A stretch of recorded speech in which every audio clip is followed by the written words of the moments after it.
London বৈঠক অনেকের মনে জ্বালা ধরিয়েছে মন্তব্য রিজভির। প্রধান উপদেষ্টার নিরপেক্ষতা ক্ষুণ্ণ, দাবি জামায়াতের।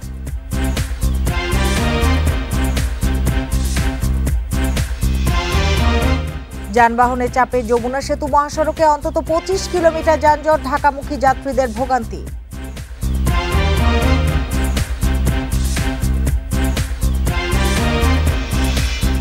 উত্তরায় র্যাব পরিচয়ে 1,18,00,000 টাকা ছিনতাই, নগদের 4 এজেন্টকে জিজ্ঞাসাবাদ করছে পুলিশ।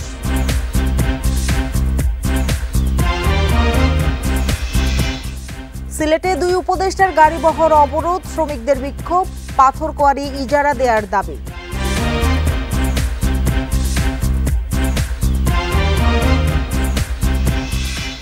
আমন্ত্রণ বিরতিহীন রাত 9টায় বাংলাদেশে। আপনাদের সঙ্গে আছি আমি সুমনা সিমি। এতক্ষণ জানাচ্ছিলাম শিরোনামগুলো, এবার জানাবো পুরো খবর। নির্বাচনকালীন বা তত্ত্বাবধায়ক নামে আলাদা সরকার নয়, নিরপেক্ষ থাকলে অন্তর্বর্তী সরকারের অধীনে ভোটে যাবে বিএনপি। দলটির নেতারা বলছেন, সুষ্ঠু গ্রহণযোগ্য নির্বাচনই এ সরকারের সামনে বড় চ্যালেঞ্জ। এজন্য শিগগিরই পুলিশ প্রশাসন সংস্কারে বিকল্প দেখছেন না নেতারা। পরিবর্তিত রাজনৈতিক পরিস্থিতিতে নির্বাচনের তারিখ নিয়ে তৈরি হয় ধোঁয়াশা। ভোট কবে, ডিসেম্বর, জুন নাকি এপ্রিল? সব সংকট কেটে যায় লন্ডনে অন্তর্বর্তী সরকার প্রধানের সঙ্গে তারেক রহমানের বৈঠকে। সিদ্ধান্ত আসে রোজার আগের সপ্তাহে নির্বাচন। ফেব্রুয়ারির মাঝামাঝি সময়ে নির্বাচনের সময়সীমা নির্ধারণ করেছেন তারেক রহমান সাহেব। আবার প্রমাণ করলেন রাষ্ট্রনায়কোচিত যে গুণগুলো তার মধ্যে রয়েছে সেই গুণ তিনি প্রমাণ করেছেন। সেই বৈঠকটিতে তিনি আল্লাহর হুকুমে সফল হয়েছেন। কার অধীনে হবে ত্রয়োদশ জাতীয় সংসদ নির্বাচন? এমন প্রশ্নে বিএনপির মত, বর্তমান সরকার ও নির্বাচন কমিশনের অধীনেই হতে পারে ভোট। আমরাও জানাতনভাবে নির্বাচন চাই না, সেই হিসাবে আমরা সংস্কারের বিষয়ে কথা বলছি। এই সরকার উদ্যোগ নিয়েছে, যেটা আমাদের নিজস্ব কমিটমেন্টও ছিল দলের। তো সুতরাং সব ক্ষেত্রে যদি আমরা মনে করি যে তত্ত্বাবধায়ক সরকারের যে একজ্যাক্ট পজিশন সেটা এই সরকারের পজিশন হবে, তা নয়। আমি স্বীকার করছি এই সরকারের অধীনেই সুষ্ঠু নির্বাচন অনুষ্ঠান করা সম্ভব, যদি আমরা সবাই এক জায়গায় থাকি, ঐক্যমতে থাকি এবং সবাই সরকারকে সহযোগিতা করি। অন্তর্বর্তীকালীন সরকার যেন কারো প্রতি কোনো রাজনৈতিক গোষ্ঠী বা কোনো শ্রেণীর প্রতি কোনো পক্ষপাত দুষ্ট আচরণ না করে। নির্বাচন নিয়ে কয়েকটি দলের ষড়যন্ত্রের শঙ্কা বিএনপির স্থায়ী কমিটির আরেক সদস্য হাফিজউদ্দিন আহমেদের।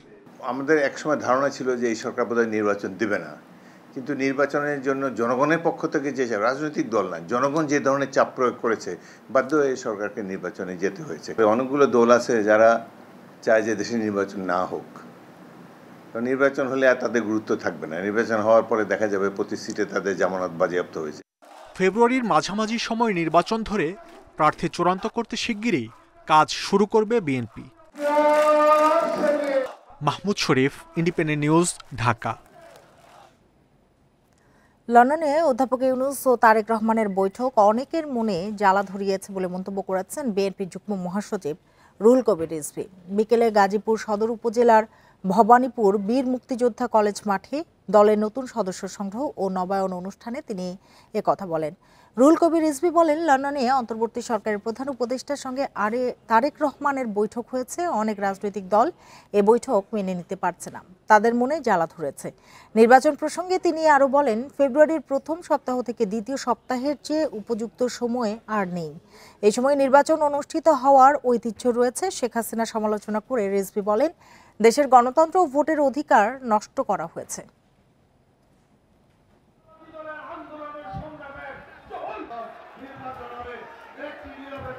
মনে হয়েছে যে লন্ডনে ডক্টর মোহাম্মদ ইউনূস তত্ত্বাবধায়কের প্রধান উপদেষ্টা এবং বিএনপির প্রধান ভারপ্রাপ্ত চেয়ারম্যান জনাব তারেক রহমানের এই বৈঠক কেন জানি মনে হয়েছে অনেকের মনে জ্বালা ধরিয়েছে। অনেকেই এটা মেনে নিতে পারছেন না। লন্ডনে প্রধান উপদেষ্টা অধ্যাপক মোহাম্মদ ইউনূস এবং বিএনপির ভারপ্রাপ্ত চেয়ারম্যান তারেক রহমানের সফল বৈঠক অবিস্মরণীয় হয়ে থাকবে বলে মন্তব্য করেছেন বিএনপির ভাইস চেয়ারম্যান শামসুজ্জামান দুদু। শনিবার সকালে জাতীয় প্রেস ক্লাবে এক আলোচনা সভায় তিনি এসব কথা বলেন। অনুষ্ঠানে বিএনপির ভাইস চেয়ারম্যান বলেন, এখন রাজনৈতিক দলগুলোর একটাই চাওয়া, সুষ্ঠু নির্বাচন, যাতে জনগণ নির্বিঘ্নে ভোট দিতে পারবে। এ সময় তিনি দেশি বিদেশি সব ষড়যন্ত্র মোকাবিলায় রাজনৈতিক দলগুলোর মধ্যে বিভেদ কমিয়ে গণতন্ত্রের ঐক্য ধরে রাখার আহ্বান জানান। প্রধান উপদেষ্টা অধ্যাপক মোহাম্মদ ইউনূস এবং বিএনপির ভারপ্রাপ্ত চেয়ারম্যান তারেক রহমানের বৈঠকে জাতীয় নির্বাচনের সময় নিয়ে একমত হতে পারা দেশের রাজনৈতিক ইতিহাসে অবিস্মরণীয় হয়ে থাকবে বলে মন্তব্য করেন তিনি। বলেন, জুলাইয়ের আন্দোলন তখনই পূর্ণতা পাবে যখন দেশে সুষ্ঠু নির্বাচনের মাধ্যমে গণতন্ত্র প্রতিষ্ঠা পাবে। এটা ছিল গুপ্ত হত্যা, একটা সংসারের দায়িত্ব নিতে চাচ্ছে, এই তো। লন্ডনে একটি দলের সঙ্গে প্রধান উপদেষ্টার বৈঠকে রাজনৈতিক সংস্কৃতির ব্যত্যয় হয়েছে বলে জানিয়েছে জামায়াতে ইসলামী। শনিবার এক বিবৃতিতে এসব কথা জানিয়েছে জামায়াত। এতে প্রধান উপদেষ্টার একটি দলের প্রতি বিশেষ অনুরাগ দেখিয়ে নিরপেক্ষতা ক্ষুণ্ণ করেছেন বলে বিবৃতিতে উল্লেখ করা হয়েছে। এটি তার নিরপেক্ষতা ক্ষুণ্ণ করেছে বলেও মনে করে জামায়াতে ইসলামী। শনিবার জামায়াতে ইসলামীর কেন্দ্রীয় নির্বাহী পরিষদের এক বৈঠকে রাজনৈতিক পরিস্থিতি নিয়ে আলোচনায় এসব বিষয় উঠে আসে। বিবৃতিতে বলা হয়, লন্ডনে প্রধান উপদেষ্টার সাথে বিএনপির ভারপ্রাপ্ত চেয়ারম্যান তারেক রহমানের বৈঠককে স্বাভাবিক মনে করে বাংলাদেশ জামায়াতে ইসলামী। তবে বিগত 6 জুন জাতির উদ্দেশ্যে দেয়া ভাষণে এপ্রিলের প্রথমার্ধে জাতীয় সংসদ নির্বাচনের রোডম্যাপ ঘোষণা করেন প্রধান উপদেষ্টা। এরপর একটি রাজনৈতিক দলের সাথে বৈঠক করে বিদেশে যৌথ প্রেস ব্রিফিং ও বিবৃতি প্রধান উপদেষ্টার নিরপেক্ষতা ক্ষুণ্ণ করেছে। সরকারের নিরপেক্ষতায় প্রধান উপদেষ্টার ভূমিকা জাতির সামনে স্পষ্ট করতে অন্তর্বর্তী সরকারের প্রতি আহ্বান জানায় জামায়াতে ইসলামী।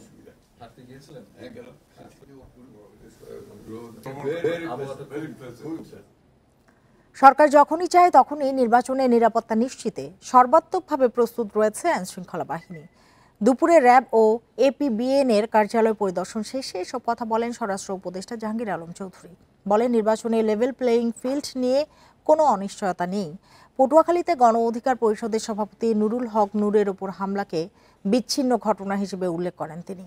গুমের বিষয়ে আইনশৃঙ্খলা বাহিনীর কর্মকাণ্ডকে স্বার্থান্বেষী কর্মকর্তাদের কার্যকলাপ হিসেবে উল্লেখ করেন স্বরাষ্ট্র উপদেষ্টা। বলেন, এপিবিএন, থানা পুলিশ সহ আইনশৃঙ্খলা বাহিনীর সার্বিক উন্নয়নে কাজ করছে সরকার। অন্তর্বর্তী সরকারের 11 মাসে আইনশৃঙ্খলা পরিস্থিতির যথেষ্ট উন্নতি হয়েছে বলেও দাবি করেন তিনি। এছাড়া মাঠ পর্যায়ের পুলিশের কাছে রাইফেলের মতো অস্ত্র থাকলেও ভারী মারণাস্ত্র থাকবে না বলেও জানান স্বরাষ্ট্র উপদেষ্টা। এটা খুব অমানবিক কাজ করতেছে।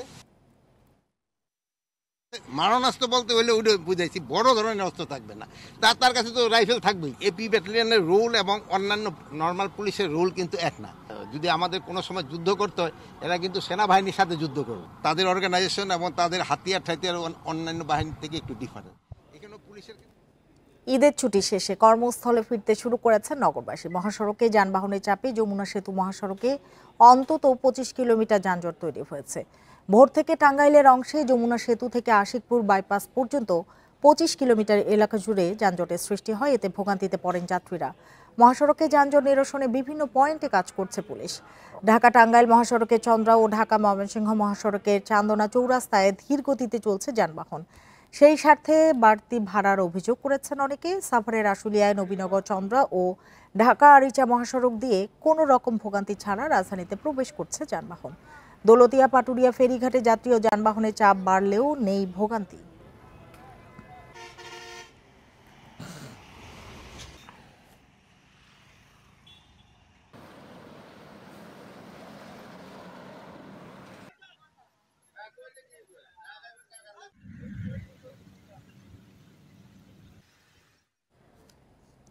ঈদযাত্রার শেষ দিনে তীব্র ভোগান্তিতে সড়কপথে যাত্রীরা ঘন্টার পর ঘন্টা যানজট ঠেলে রাজধানীতে ফিরছেন নগরবাসী। এদিকে ট্রেনের বাড়তি যাত্রীর চাপে উত্তরবঙ্গের বেশ কয়েকটি ট্রেন ঢাকায় ফিরেছে দেরিতে। টিকিট কেটেও সিট না পাওয়ার অভিযোগ করেছেন অনেকে। টানা 10 দিনের ঈদের ছুটির পর ঢাকা ফিরছে নগরবাসী। বাস, ট্রেন কিংবা লঞ্চে যাত্রীদের বাড়তি চাপ। তবে সবচেয়ে ভোগান্তিতে সড়কপথের যাত্রীরা। যমুনা সেতু হয়ে ঢাকা ফেরত আসা যাত্রীরা পড়ছেন বেশি ভোগান্তিতে। সিরাজগঞ্জ থেকে যমুনা সেতু পর্যন্ত 3 থেকে 4 কিলোমিটার সড়ক পাড়ি দিতে বাড়তি 4 থেকে 5 ঘন্টা সময় লাগায় প্রতিটি বাস ফিরছে দেরিতে। আগে আমাদের ভাড়া ছিল 300 টাকা, এখন ভাড়া দিই 500 টাকা। আর রাস্তার ভিতরে অনেক জ্যাম, অনেক সমস্যা আমাদের রাস্তায়। এখন কটিয়া দিয়ে আছে, ফুলের গাড়ি আছে, ওইদিকে গাজীপুর আসছে, পরে তো জায়গায় জায়গায় যানজট। আজকে প্রচুর জ্যাম। আসতে অবশ্য অনেকটা লেট হয়ে গেছে। দেখা গেছে যে আমরা যখন আগে আসতাম তখন 6 ঘন্টা মিনিমাম টাইম লাগতো এবং আজকে লেগেছে 8 ঘন্টা। সকাল থেকেই কমলাপুর রেল স্টেশনেও দেখা গেছে যাত্রীদের ভিড়। উত্তরবঙ্গ থেকে ছেড়ে আসা বুড়িমারি, রংপুর এবং একতা এক্সপ্রেস প্ল্যাটফর্মে আসে দেরিতে। বেশিরভাগ ট্রেনেই ছিল উপচে পড়া ভিড়। অনেক ট্রেনে আসনের বাইরেও যাত্রী ওঠানোর অভিযোগ ছিল। কেউ কেউ টিকিট কাটার পরও আসন না পাওয়ার অভিযোগ করেছেন। টিকিট কিনছি আমরা অনলাইনে, এক টিকিট 2 বার বিক্রি হয়েছে, যার কারণে আমরা সিটে বসে আসতে পারিনি।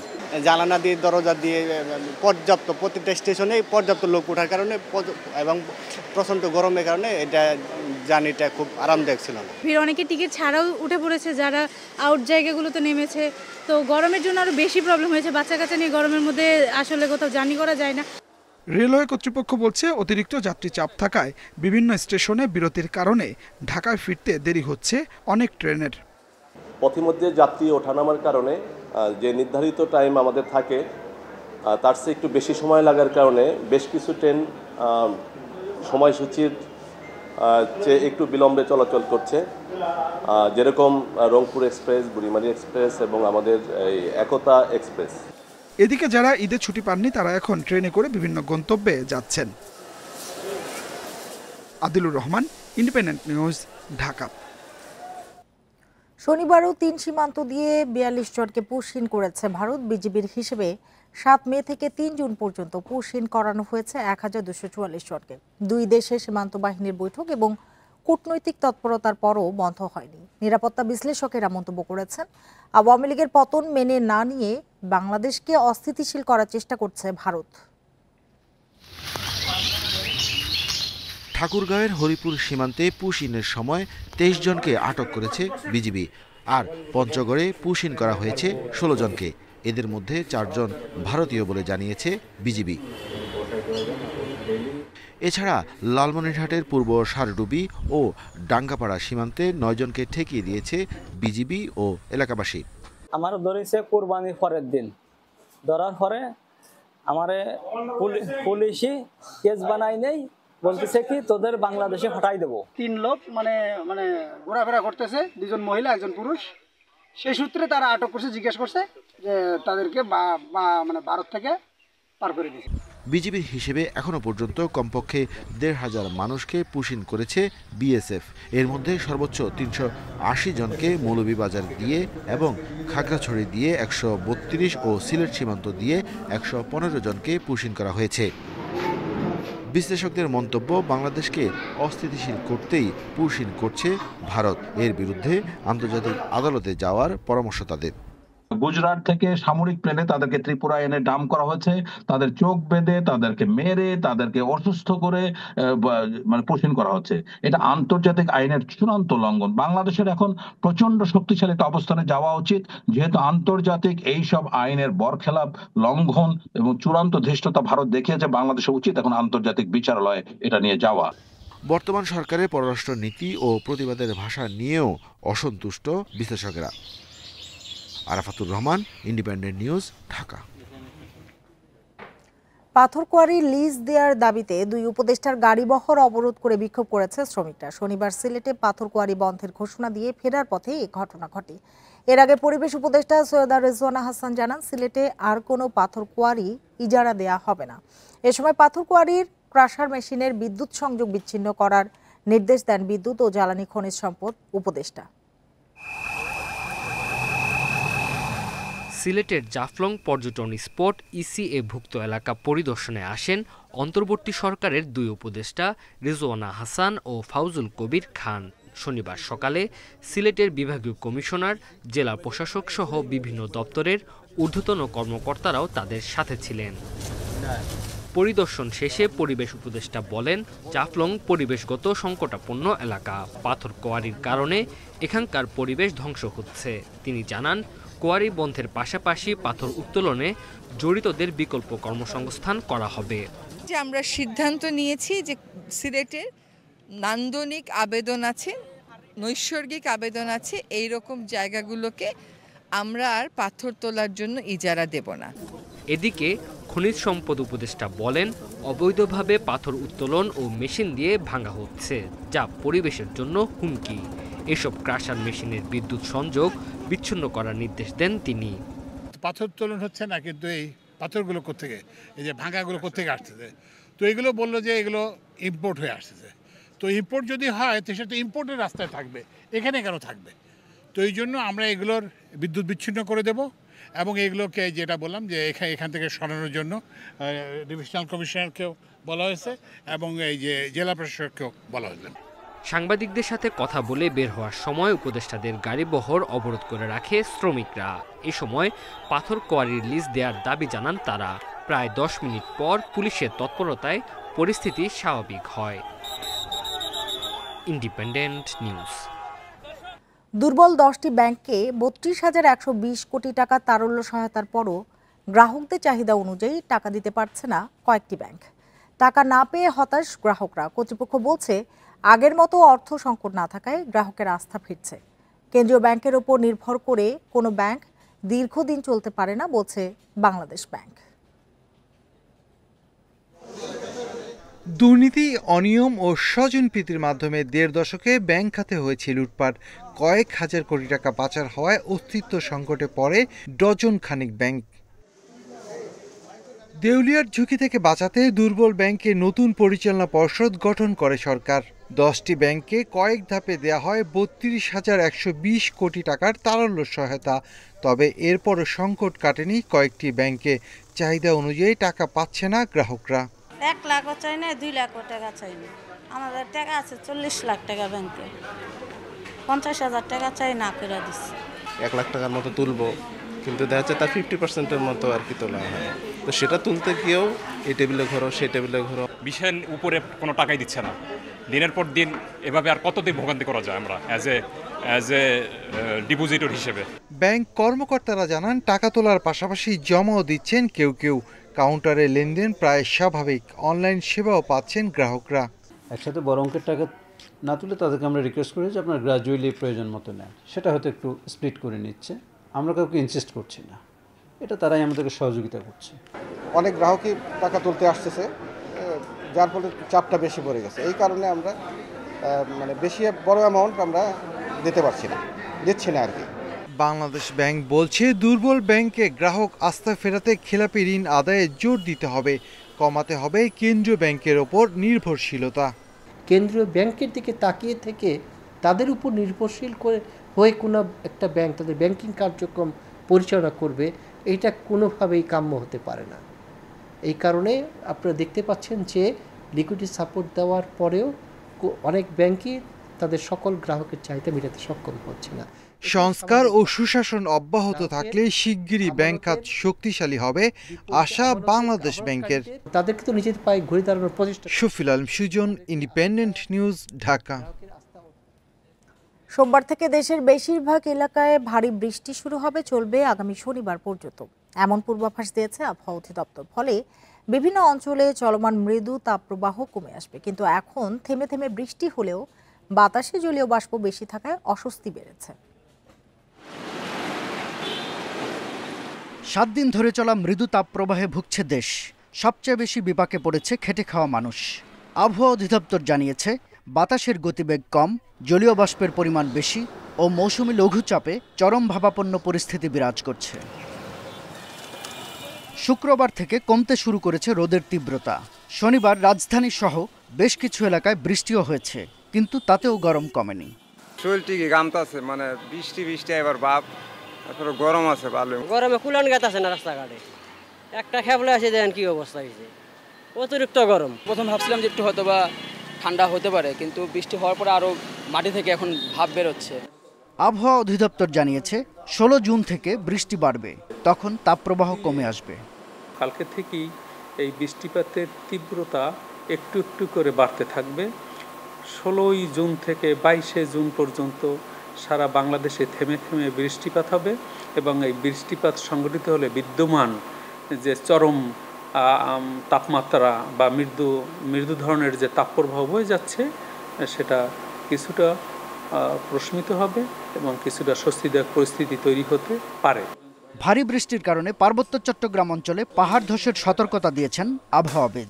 এই বৃষ্টিপাতের সাথে থাকবে দমকা বাতাস, ঝোড়ো হাওয়া কখনো কখনো থাকবে বজ্রপাত। ভারী বর্ষণজনিত কারণে চট্টগ্রাম, কক্সবাজার, বান্দরবান, খাগড়াছড়ি, রাঙ্গামাটি এইসব পাহাড়ি এলাকায় ভূমিধসের সম্ভাবনা রয়েছে। এপ্রিল মের পরিবর্তে এবার জুন উষ্ণতম মাসে পরিণত হয়েছে বলে জানায় আবহাওয়া অফিস।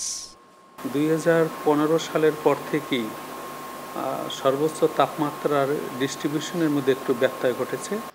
শাহাদাত স্বপন, ইন্ডিপেন্ডেন্ট নিউজ, ঢাকা। রাজধানীর জাতীয় চক্ষু বিজ্ঞান ইনস্টিটিউট ও হাসপাতালের অচলাবস্থা কেটেছে 18 দিন পর পুরোপুরি চালু হয়েছে সেবা কার্যক্রম। শনিবার সকালেই এসেছেন চিকিৎসক, নার্স ও স্টাফরা, ভিড় করেছে রোগীরাও।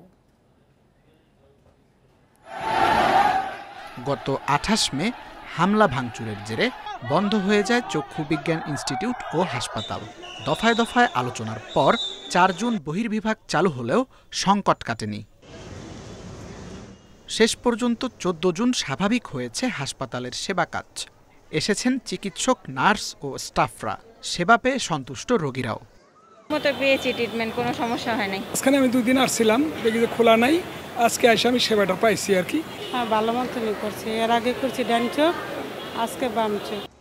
বিশৃঙ্খলা এড়াতে বাড়ানো হয়েছে হাসপাতালের নিরাপত্তা। মোতায়েন করা হয়েছে সেনাবাহিনী, পুলিশ ও র্যাব। আইন শৃঙ্খলা যেন বিঘ্নিত না হয়, রোগী বেশে বহিরাগতরা এসে কোনো ধরনের কোনো বিশৃঙ্খলা তৈরি করতে না পারে, সেটিকে লক্ষ্য রেখে আমরা এখানে ডিপ্লয়েড হয়েছি। হাসপাতালের ভারপ্রাপ্ত মহাপরিচালক জানান, পুরোদমে চলছে সেবা। জুলাই আহতদের নিয়ে যত অভিযোগ তা সরকারকে জানানো হয়েছে। তারা 54 জন ভর্তি ছিল, এর ভিতরে 50 জনের খবর আমরা জানি না, তারা রিলিজ না নিয়ে চলে গেছে। ওরা থাকতো, কিন্তু আশেপাশের কোনো বেডে ওদের জন্য ভর্তি দেওয়া যেত না। তাদের ডিসিশন, যাদের থাকার প্রয়োজন নাই তাদেরকে হসপিটালে থাকতে পারবে না। সেবা কাজ স্বাভাবিক রাখতে সবাইকে সহনশীল হওয়ার আহ্বান জানান হাসপাতাল কর্তৃপক্ষ। Tanvir Ahmed, independent news, Dhaka. রাজধানীতে ফিটনেসহীন গাড়ি এবং যাত্রী হয়রানির বিরুদ্ধে অভিযান চালিয়েছে যৌথ বাহিনী। এ সময় পরিবহনের যে কোনো অপরাধ ঠেকাতে নানা উদ্যোগও নেওয়া হয়। রাজধানীর গুরুত্বপূর্ণ পয়েন্টে চালানো হয় তল্লাশি অভিযান। শনিবার বিকেলে রাজধানীর খিলক্ষেত বাস স্ট্যান্ডে একাধিক লাইসেন্স ও ফিটনেসহীন গাড়ি আটক করে বিআরটিএ মোবাইল কোর্টের হাতে তুলে দেয় যৌথ বাহিনী।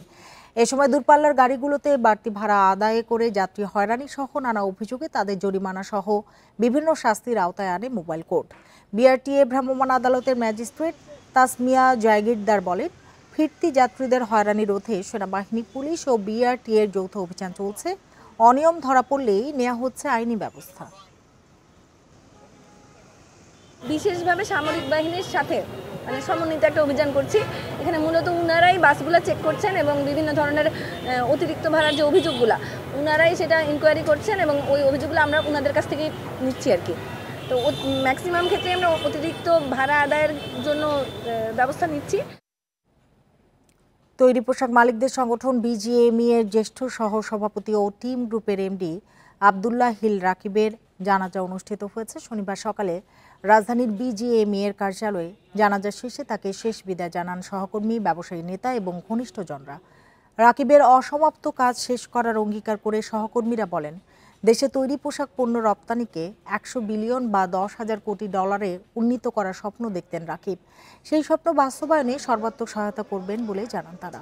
বিজিএমই এর সাবেক সভাপতি ফারুক হাসান বলেন, রাকিব ছিলেন দায়িত্ববান, উদ্ভাবনী ও নিবেদিত প্রাণ একজন মানুষ। 9 জুন কানাডার একটি লেকে নৌ দুর্ঘটনায় মারা যান আব্দুল্লাহ হিল রাকিব। তার মরদেহ বিমানের একটি ফ্লাইটে শুক্রবার রাতে ঢাকায় নিয়ে আসা হয়।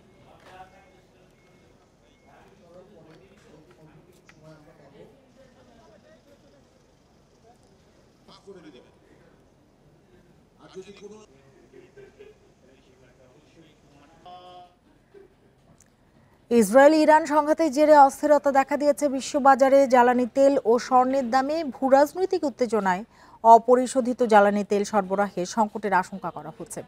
এতে শনিবারও বেড়েছে এসব পণ্যের দাম। আন্তর্জাতিক বাজারে ব্রেন্ট ক্রুডের দাম আগের দিনের চেয়ে $4.87 বেড়ে ব্যারেল প্রতি বিক্রি হচ্ছে $74 23 সেন্টে। ওয়েস্ট টেক্সাস ইন্টারমিডিয়েটের দাম বেড়েছে প্রায় $5, বিক্রি হচ্ছে $72.98। অন্যদিকে আউন্স প্রতি স্বর্ণের দাম বেড়েছে $54.02। ফলে দাম উঠেছে $3,433.47।